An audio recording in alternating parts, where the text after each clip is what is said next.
राम राम जी।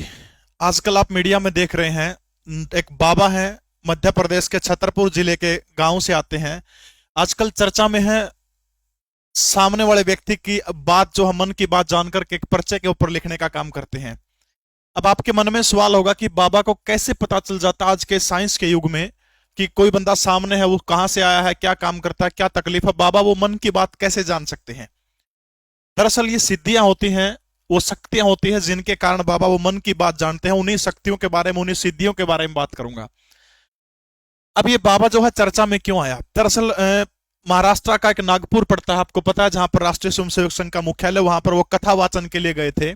कथा भी करने का काम करते हैं। वहां पर एक संस्था है जिसका नाम है अंधश्रद्धा निर्मूलन समिति। उसके एक नेता है या फिर उसके कोई संरक्षक है जिनका नाम है श्याम मानव। उन्होंने बाबा को एक चमत्कार जो दिखा रहे, बाबा कहा कि आप अगर चमत्कार दिखा रहे हैं तो आप मेरा चैलेंज स्वीकार करिएगा। मेरे बराबर वाले कमरे में क्या क्या सामान है, वो सामान आप बता दीजिए, मैं आपको 30 लाख रुपए दूंगा। अब कहते हैं कि ये चैलेंज सुन के बाबा कथा छोड़ करके भाग गए और रायपुर चले गए। खैर, इसके पीछे सच क्या है इसके बारे में तो बाबा बहुत बार बयान दे चुके हैं। लेकिन रायपुर के अंदर जो कथा हो रही है उसके अंदर जो धीरेन्द्र शास्त्री जो है, बाबा जो है जिनका नाम है पंडित धीरेन्द्र कृष्ण शास्त्री, इन्होंने चैलेंज को स्वीकार कर लिया और स्वीकार करके कहा कि आप आइए मेरे पास और मैं आपके कमरे में क्या क्या रखा है मैं आपको बताऊंगा। अगर मैंने बता दिया तो जिंदगी भर गुलाम रहना पड़ेगा।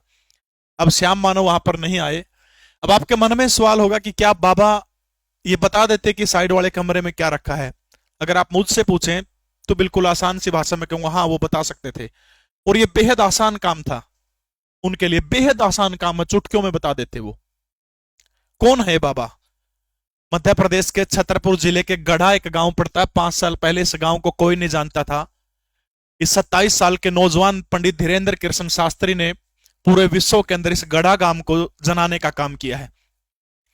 1996 के अंदर इसी गढ़ा गांव के अंदर जन्म हुआ था। खाने के एक वक्त की रोटी के लाले पड़ जाते थे। इनके दादा पंडित भगवान दास गर्ग, गर्ग है ये बनिया जिसको हम अपने उत्तर भारत में खासतौर पर बोलते हैं। इनके दादा पुजारी थे। 11 साल की उम्र से पंडित धीरेन्द्र कृष्ण शास्त्री जो है वो बालाजी भगवान जो है उनकी पूजा करने का काम करते हैं।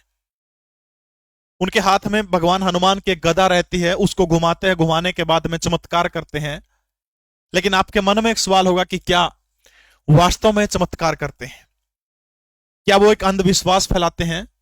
क्या कुछ शक्तियां हैं? उनका जवाब मैं उनको देने का काम आप लोगों को करूंगा।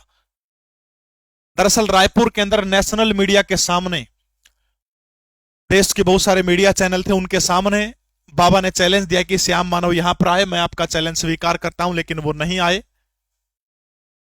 अब आपके मन में सवाल होगा कि वो क्या शक्तियां हैं, वो कौन सी शक्तियां हैं जो पंडित धीरेन्द्र कृष्ण गर्ग शास्त्री को आकर के बताने का काम करती हैं। उससे पहले धीरेन्द्र शास्त्री, क्योंकि वो खास तौर पर धर्म, जो हिंदू धर्म से जो लोग बिछुड़ के वापसी चले गए उनकी घर वापसी करवाने का काम करते हैं बड़े लेवल के ऊपर, इसलिए भी वो निशाने के ऊपर रहते हैं। कुछ फोटो है मैं आपको दिखाना चाहता हूं, ये उन्हीं की फोटो है। अब उन शक्तियों का जिक्र भी करूंगा। ये एक फोटो इनके फैन के द्वारा वायरल की गई कि ढोंग सिर्फ धीरेन्द्र शास्त्री करते, यहां तो गाड़ी को पोइम सुनाई जा रही है। ये कोई पादरी है, नई गाड़ी कोई बंदा लेके आया, उसके सामने प्रार्थना कर रहे हैं कि गाड़ी ठीक चले। ये कहते हैं कि क्या ये भी अंधविश्वास नहीं है? एक और तस्वीर दिखाता हूं जो बहुत वायरल हो रही है। ये पंडित धीरेन्द्र कृष्ण शास्त्री हैं, कोई ब्रिटिश महिला है, उनसे गले मिल रहे हैं। ये फोटो बहुत ज्यादा वायरल हो रही है कि देखिए किस तरह से गले मिलते हुए एक साधु को शोभा नहीं देता। अगर मेरा पर्सनल ओपिनियन आप इसके अंदर समझो तो साधु जो होता है, दिल से मिलने की भावना होती है। हम माँ से भी गले मिलते हैं, हम बहन से भी गले मिलते हैं, क्या वहां पर हम गलत हो जाते हैं? अब इसके मन की भावना, इनके मन की भावना क्या है उसको कौन समझ सकता है? इस तरह के फोटो लगा के वायरल करना क्या उचित नहीं है? अब आपके मन में सवाल होगा कि वो शक्तियां, वो ताकतें कौन सी हैं? क्या सचमुच भगवान हनुमान आकर के उनको बताते हैं जैसे वो बालाजी का नाम लेते हैं? मेरा उत्तर है नहीं। भगवान हनुमान इतने सस्ते नहीं है कि वो किसी को आकर के बताएं कि सामने वाले के मन में क्या चल रहा है। अब वो शक्तियां देख लीजिए कौन सी है। सबसे पहला नाम है, एक सिद्धि है जिसका नाम है कर्ण पिशाचिनी सिद्धि। कर्ण पिशाचिनी सिद्धि, ठीक है। हो सकता है आप मेरे को बेवकूफ कहें, लेकिन आप इस सिद्धि के बारे में गूगल में सर्च करना कि कर्ण पिशाचिनी सिद्धि क्या होती है। दरअसल ये जो सिद्धि होती है, तांत्रिक विद्या होती है, कुछ मंत्र उच्चारण का आपको गहन अध्ययन करना पड़ता है, सालों साल इस तपस्या के अंदर लग जाते हैं। इसके बाद एक अलौकिक शक्ति होती है, एक देवी होती है, इसको कर्ण पिशाचिनी माता कहते हैं। कहते वो कान में आकर के बैठ जाती है। जो इस तपस्या को करता है उसके कान में भयंकर दर्द होता है।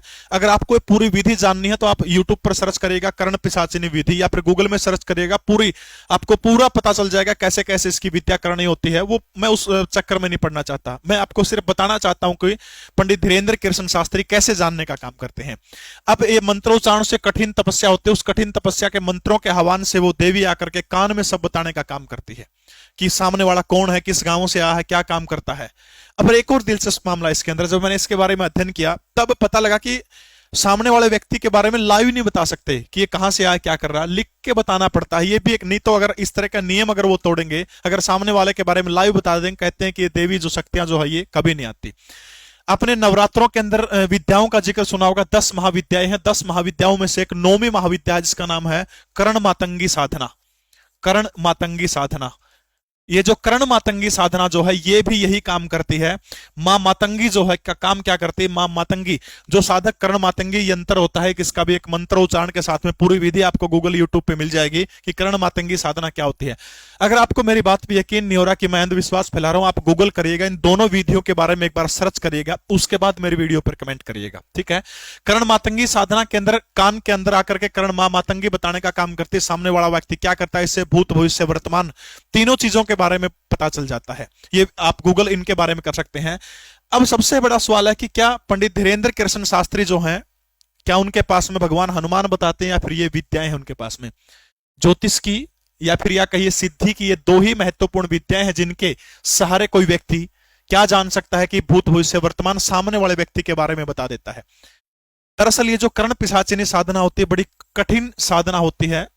शास्त्रों के अंदर इसके बारे में जब मैंने अध्ययन किया तो कहते हैं कि यह साधना करने वाला व्यक्ति नरक भोगता है, या फिर उसका जो जिंदगी का अंतिम पड़ाव होता है वो इतना भयंकर होता है, वो इतना दुसावर होता है कि हर किसी को नहीं करनी चाहिए। इसलिए हो सकता है बाबा धीरेन्द्र शास्त्री इन विद्याओं के बारे में न बता के सीधे भगवान हनुमान की पूजा प्रेरित करने के लिए कहते हैं। सिर्फ साधक को वो आवाज सुनाई देती है, सिर्फ साधक को। अब आपके मन में एक प्रश्न होगा कि धीरेन्द्र शास्त्री आतंकवादी घटनाओं के बारे में क्यों नहीं बताते, कोरोना जैसी विश्वव्यापी महामारी आई उसके बारे में धीरेन्द्र शास्त्री ने क्यों नहीं बताया। दरअसल ये जो विद्याएं होती है, चाहे मैं कर्ण पिशाचिनी की बात करूं, मां मातंगी साधना की बात करूं, ये कान में आकर के जो व्यक्ति सामने आता है, जो व्यक्ति का जिस व्यक्ति का चेहरा सामने होता है, आपने कई बार इनकी वीडियो आपने देखी होगी तो कई बार कहते हैं जरा जोर से ऊंचा बोलो। एक पंडोकर सरकार के बाबा हैं, मां तारा देवी दिव्य दरबार है, उड़ीसा में एक दिव्य दरबार, बहुत सारे दरबार आपको मिल जाएंगे, ठीक है। वो कहते हैं थोड़ा ऊंचे बोलो क्योंकि उनको कान में वो देवी की आवाज आती है। इसलिए जो व्यक्ति सामने आता है और सामने वाले व्यक्ति के मन में जो सवाल है सिर्फ वही बता सकते हैं, भविष्य वाली घटनाओं के बारे में नहीं बता सकते। क्या इसकी जिंदगी में पीछे क्या क्या हुआ, सिर्फ उतना ही बता सकते हैं। ये भविष्य के बारे में इनको जानकारी नहीं होती, सिर्फ अपने तुक्के से अनुभव के आधार पर ये लोग बताने का काम करते हैं। तो इन विद्याओं के दम पर पंडित धीरेन्द्र ब्रह्म शास्त्री जो हैं वो सनातन का प्रचार करने का काम कर रहे हैं। 1% भी अंधविश्वास नहीं है, पाखंड नहीं है।